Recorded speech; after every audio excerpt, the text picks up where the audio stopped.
साल 2013 की बात है। राजीव, जो एक निजी कंपनी में काम करता था, वो एक इमरजेंसी मीटिंग के लिए पुणे से नागपुर जाना पड़ा।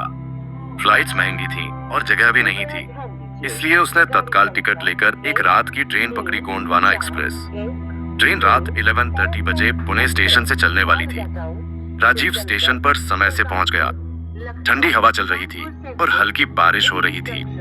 प्लेटफॉर्म पर चाय की खुशबू, सीटी की आवाज और अनाउंसमेंट्स के बीच सब कुछ सामान्य था। लेकिन जैसे ही गोंडवाना एक्सप्रेस प्लेटफॉर्म पर आई, राजीव को कुछ अजीब सा लगा। वो ट्रेन सामान्य ट्रेनों से थोड़ी अलग थी, पुरानी, कड़कड़ाती हुई, जैसे कई सालों से इसकी मरम्मत नहीं हुई हो। राजीव ने अपने आरक्षित कोच में प्रवेश किया।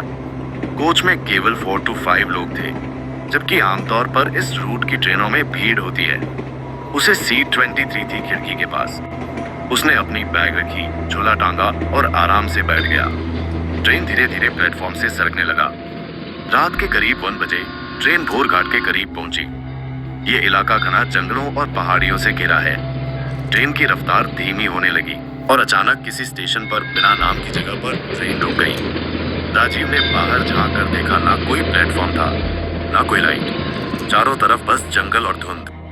कुछ देर बाद एक बूढ़ा टीटी आया, जो पुराने जमाने की वर्दी पहने हुए था, और धीरे से बोला, टिकट दिखाइए। राजीव ने अपना ई टिकट मोबाइल में दिखाया। टीटी उसे घूरते हुए बोला, आगे का सफर आसान नहीं होगा, सावधान रहना। ये कहकर वो आगे बढ़ गया। राजीव को थोड़ा अजीब लगा, लेकिन उसने सोचा शायद कोई मजाक कर रहा है। उसने खिड़की बंद की और सोने की कोशिश की। करीब रात के 2:15 बजे, जब ट्रेन एक और सुरंग में से गुजर रही थी, राजीव की नींद खुल गई।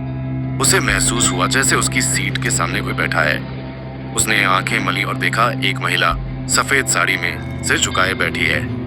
राजीव ने पूछा, मैम आप कौन हैं? ये सीट रिजर्व है।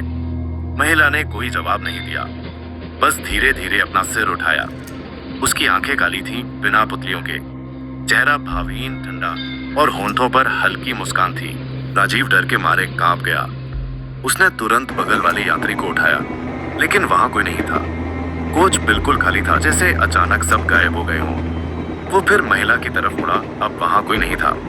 डरा हुआ राजीव कोच के दरवाजे की तरफ भागा, लेकिन दरवाजा बंद था। उसने जोर से खटखटाया, लेकिन कोई जवाब नहीं आया।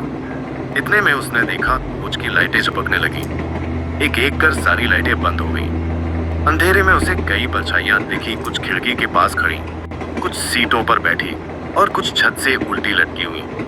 एक भयानक चीख गूंजी, जैसे किसी औरत को जिंदा जला दिया गया हो। राजीव ने अपने कान बंद कर लिए, लेकिन आवाज अंदर तक गूंज रही थी। कुछ देर बाद लाइटें फिर आईं, लेकिन कोच में खून के धब्बे थे। हर सीट पर एक शव पड़ा था, जलते हुए, कटे हुए, जले।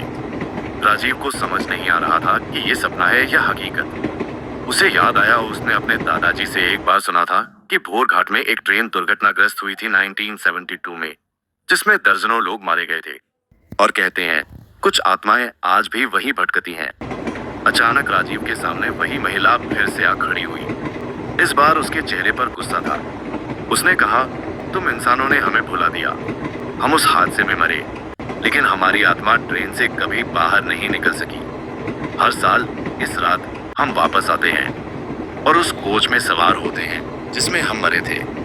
राजीव ने कांपती आवाज में कहा, माँ, मुझे जाने दो, मैं कुछ नहीं जानता।